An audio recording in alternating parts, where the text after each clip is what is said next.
अस्सलाम वालेकुम। आज मजबूर होकर ये माँ अपनी आवाज बुलंद कर रही है।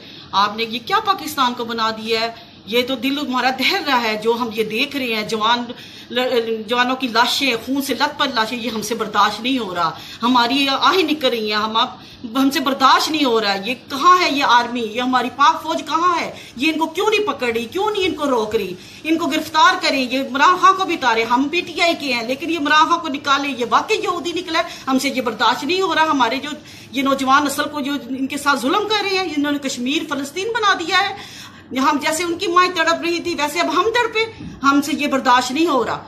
ये फौरन आर्मी से मैं अपील करती हूँ कि ये इनको सारे सियासतदानों को पकड़े, ये शेख रशीद को भी पकड़े, इनको फांसियां दे, इनको अंदर करे, इनकी हुकूमत को बिल्कुल फौरन इनको उतारे। अब ये मैं पाकिस्तानी लोगों से कह रही हूँ कि ये निकलें, ये वक्त है निकलने का। ये बैक वाले नहीं है, ये मुसलमान हैं, ये सारे हम एक जैसे हैं। अब निकले, ये वक्त है, पूरा पाकिस्तान निकले। अगर ये लोग नहीं निकलेंगे तो हम औरतें निकलेंगी। देखना, ये औरतों को नहीं रोक सकेंगे, ये हमारे ऊपर गोलियां चलाएं। अब ये जो मार्च कर रहे हैं, अगर आपने इनको कोई नुकसान पहुंचाया, इन पे गोलियां चलाई, तो आपको मर्दों से ज्यादा ये औरतें नजर आएंगी। अब औरतें सारी बाहर निकलेंगी। मेरी हर पाकिस्तानी मर्द और औरत से दरखास्त है कि वो अपने कम से कम अपने जज्बात का इजहार तो करें जैसे मैंने किया है सारे। अब ताकि इनको पता चले कि ये सिर्फ लब्बैक का मसला नहीं, ये पूरे मुसलमानों का